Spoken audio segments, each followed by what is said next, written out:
Okay, in this lesson, we are going to be covering Chebyshev's theorem.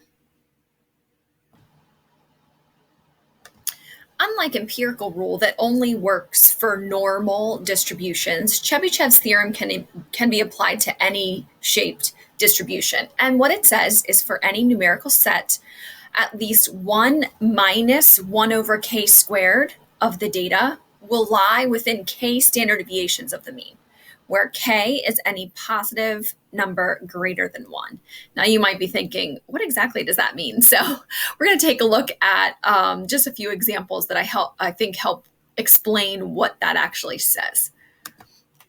Okay, so we see here definitely not a normal distribution, but it doesn't have to be this shape either. It could be any shape distribution. So it could be right skewed, left skewed. This one looks bimodal. So any distribution at all. We're going to first estimate where we think the mean is located, which I'm just going to put the mean in the middle. Okay, so let's say that this line represents the mean. Doesn't really matter where it is, but what we're going to be doing is we're going to be adding standard deviations out. So again, I don't know what value that mean is, and I don't know what value the standard deviation of the population is either. Doesn't really matter, okay? Whatever that value is, we're going to be adding standard deviations out. So we have to increase more than one standard deviation from the mean. So let's start with just 2. So this k value of 2 means that we're moving 2 standard deviations away from the mean in both directions. So whatever that standard deviation is, I'm going to add it once. And again, that's going to get me to some value. I'm going to do the same thing by subtracting standard deviations out. And again, I get to some value below the mean. So if we look at what Chebyshev's theorem will say, it says that 1 minus 1 over k squared, well, we subtracted and added 2 standard deviations, so 2 is our value of k. This is going to contain at least that percentage of data. So if we do that math, 2 squared is 4, so I'm taking 1 minus a fourth, which is 3/4. Or if I convert that, is 0.75 or 75% of the data. So what Chebyshev's theorem says is that this interval will contain at least, could be more, but at least 75% of the data. So if I add 2 standard deviations and subtract 2 standard deviations from the mean, I'm going to get at least 75% of my data to be contained within that interval. Now, we don't have to go whole standard deviation, so we could do 2.5 standard deviations. So I've already added 2 standard deviations and subtracted 2 standard deviations. So if I were to add and subtract another half of a standard deviation, I'm going to be a little bit wider than what I was before. Hopefully that looks like half that amount, right? Half of a standard deviation more on either side. So that's 2.5 standard deviations from the mean. Obviously, that's going to contain a little bit more of the data. Let's see what percentage it is. So if we take 1 minus 1 over 2.5 squared, I'm going to go over to the calculator here and type that in. So 2.5 squared, I get 6.25. So that's 1 minus 1 over 6.25. Well, let's figure out what 1 over 6.25 is. Oh, let me move this over so it's not in the way. Okay, 1 divided by that number, 6.25, gives me 0.16. So I'm going to take 1 minus 0.16, and that gives me 0.84. So 84% of the data, at least 84% of the data, is going to be contained within 2.5 standard deviations. Again, that's adding 2.5 standard deviations to the mean and subtracting 2.5 standard deviations from the mean. Okay, I skipped some k values in here, but now we're going to jump to 4. So that would be I'm adding 4 standard deviations from the mean. So if I add 1, I add 2, I'd add 3, and I'd add 4. Let me put those arrows in there. That looks like 3, and there's 4. Oh, wow. We're way out here. Which looks like the data's, there's no data out there, according to my picture. So we subtract 4. 1, 2, 3, 4. Okay, we've got a lot of the data contained in that interval, but let's again do the math. So 1 minus 1 over 4 squared. That's 1 minus 1 over 4 squared is 16. 1 minus 1/16, that's the same as 16 minus 1/16, and that gives us 15/16. Let's see what that is as a decimal. So 15 divided by 16, and we get 0.9375. Or 93.75%. Now, at least 93.75% is contained in that interval. So it could very well mean that 100% of the data, because we have to have at least 93.75. So we could always have more than that. So this side looking like the data ends kind of makes sense. And we just have this little tail region over here that's not contained within 4 standard deviations of the mean. Okay, so hopefully that is clearing up what Chebyshev's rule says. We're going to take a look at some applications of that.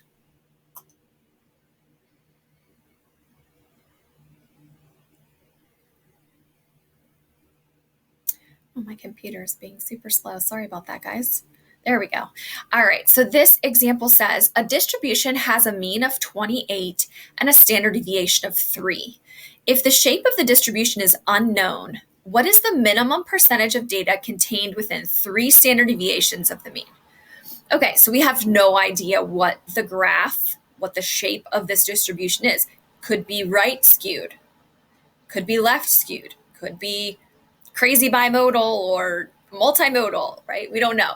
But I drew a right skewed distribution. That right tail is longer. Doesn't really matter what it looks like. Chebyshev's applies to any distribution. So I'm going to say the mean is right here, and we do know the mean value. So the mean of this population, notice I'm using mu for population mean here, is 28. The standard deviation of this distribution, so the standard deviation of the population, is 3. So we're using population symbols now instead of sample symbols. Okay, it's asking us, what is the minimum percentage of data contained within 3 standard deviations of the mean? So we are adding 3 standard deviations. Let's go ahead and do that now that we know values for the mean and the standard deviation. So if I add 1 standard deviation to the mean, 28 plus 3, I'm going to be at 31. If I add 3 more, that would be 2 standard deviations that I'm adding. So 31 plus 3, that gives me 34. If I add 1 more, 34 plus 3, that gives me 37. Okay, so that's the data value that I want. Over here, we're going to subtract 3 standard deviations, again, 3 times. So if we subtract 1 standard deviation, subtract 3 from 28, we get 25. Subtract another standard deviation, 25 minus 3 would give us 22. And 1 more standard deviation, 22 minus 3, we get 19. Okay, so I'm finding the interval from 19 to 37, but I want to know what percent, what's the minimum percent that would be contained within that interval. This is straight up Chebyshev's. So I'm going to do 1 minus 1 over k, which is 3. We're adding 3 standard deviations to the mean. So 1 minus 1 over k squared. If I do that math, 1 minus 1 over 3 squared is 9. So 9/9 minus 1/9 would give us a fraction of 8/9. Let's see what that decimal and ultimately that percentage is. Okay, so that's 0.88 repeating. So I'm going to say 89. I'm going to keep 2 decimal places when I move it to a percentage. So 88.89%, at least 88.89% of data is going to be contained within that interval. Now, it does ask me for the minimum percentage. So even though it could be bigger than 88.89%, that is the minimum percentage. Okay, let's take a look at another example.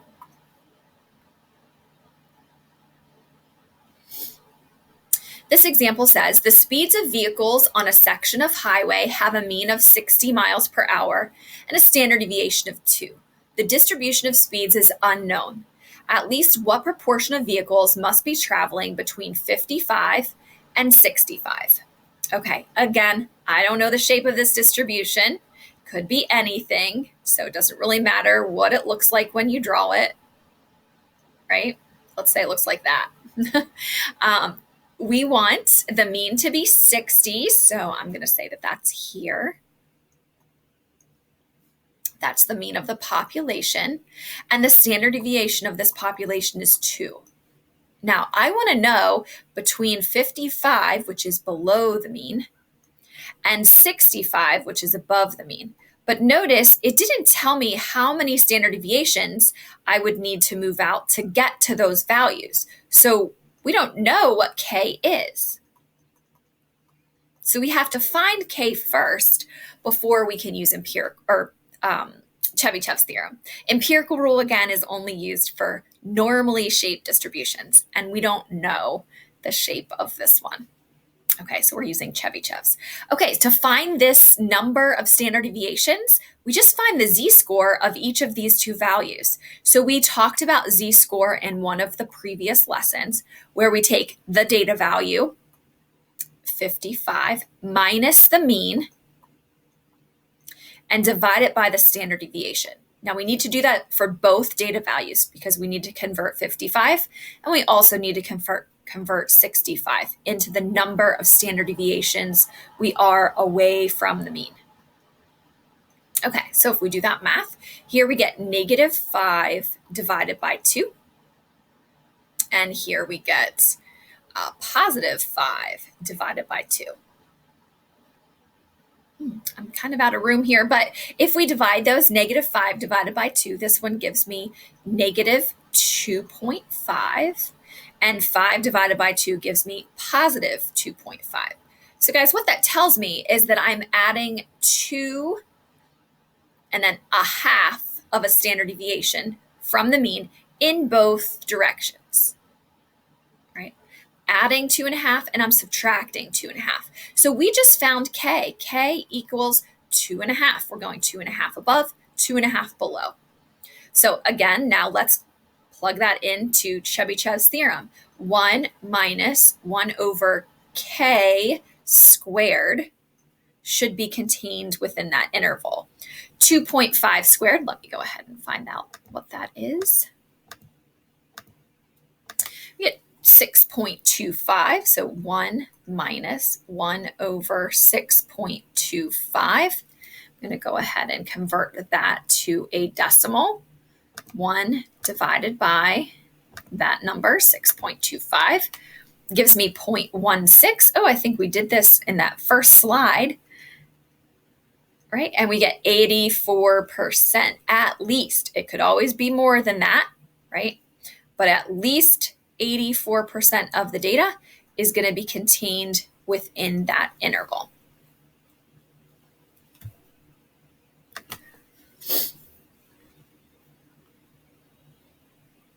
Okay, a couple different parts to this one. It says a distribution has a mean of 80 and a standard deviation of 10. Doesn't tell me the shape of the distribution, so we cannot assume that it's normal. So again, we're using Chebyshev's on this. At least what percent of data values will fall between 65 and 95? So this is very similar to the last example that we just did. Again, I'm going to draw out a distribution. It does not matter the shape, because Chebyshev's applies to anything. The mean is 80. I'm estimating that to be at this line. And our standard deviation is 10. Again, I do not know how many standard deviations I have to move out to get to these numbers, 65 and 95. So let's find those z values first. So if we convert the 65 minus the mean of 80, and divided by the standard deviation of 10, that'll give me the number of standard deviations this number is away from the mean. And if we do the same thing with the 95, the data value of 95 minus the mean of 80 and divided by that standard deviation of 10. Okay, so we have 65 minus 80, that gives me negative 15, divided by 10, that's negative 1.5. And if we do the same thing down here, 95 minus 80, that's positive 15, divided by 10, that gives me a positive 1.5. So we just found K. K is 1.5. So we're adding 1.5 standard deviations in both directions to get to those interval values. Okay, let's apply that to Chebyshev's theorem. I'm running out of room here. Sorry about that. 1 minus 1 over K squared. 1.5 squared, let's get that. And take 1 divided by that number. Okay, so 1 minus 1 over 1.5 squared was 2.25. And 1 divided by 2.25 gives me 0.44 repeating. I'm going to carry that out to 4 decimal places. And so when I do that, 1 minus that number, I get 55.56 if I round that up. 55.56%, of the data will be contained within that interval, at least, right? It could always be more than 55.56%. That's the minimum.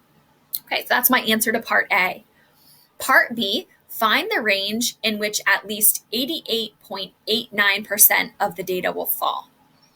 Okay, so this time we know the percentage, but we don't know how many standard deviations that is away. So we don't know K again. Okay, we still know that the mean is 80 and the standard deviation is 10 because it's building off of this same scenario. Okay, so what we're going to do here, guys, is we know this percentage is, where did it go? 88.89%. So that's what I should get out when I take 1 minus 1 over K squared. That is the answer that I should get. I'm going to write that as a decimal, 0.8889. So we have to solve this for K and then figure out the range of numbers. We have to know how many standard deviations away that is in order to get that percentage. So let's solve this equation for K. I'm going to first subtract 1 from both sides of the equation to get rid of that 1 that's out front.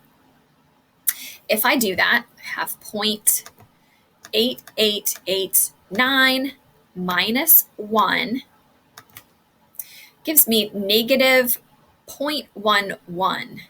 So over here, I have negative 1 over K squared left. And I have, again, that negative 0.1111 value.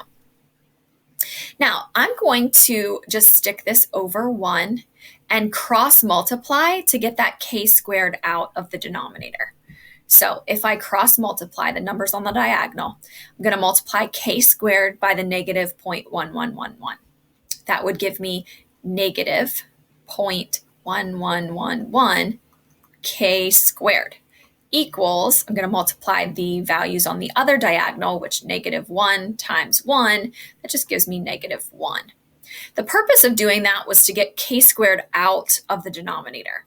Okay, to get rid of this negative 0.1111, I'm going to divide both sides, sorry, that's scrunchy, by that value. Okay, and that's going to give me K squared. So it's not going to give me K yet, but at least I'll have K squared. So over here, these are just going to cancel out, right? They divide out. So we get K squared. I'm going to write that over here. K squared is going to equal whatever I get when I take negative 1 and divide it by negative 0.1111. Okay, so negative 1 divided by that negative 0.111. Oops. Let me try that again. Negative 1 divided by negative 0.1111. Okay, I get just about 9. right? So 9.0009. Okay, so I'm going to say that that's just 9. Okay, to get rid of this squared, we have to square root both sides. So the opposite operation of a power of 2 is the square root. So if we do, I'm going to show that on the calculator just in case you need to use the calculator to find that. We hit the second key and then see the square root written in blue. So square root of 9, that gives us 3. So we have 3 standard deviations. So we have to go up 3 standard deviations and down 3 standard deviations to get to these numbers. Okay, I'm almost out of room, so let me do this. Hopefully we have this written down already. So I'm just going to erase this part over here so I have a little bit of room to write. Okay, there we go. My computer is being slow this morning.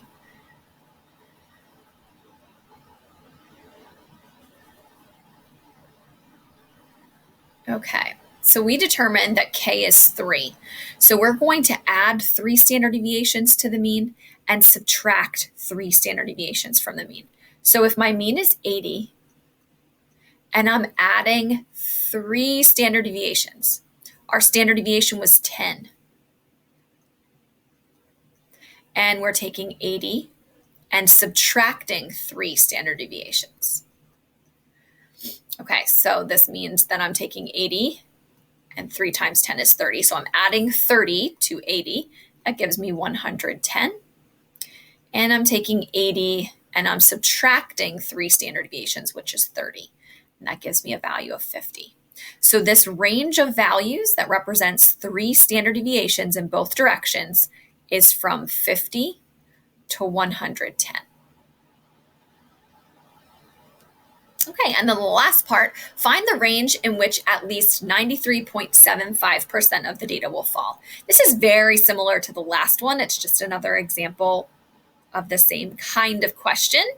So we're going to take that 1 minus 1 over k squared and set it equal to 0.9375.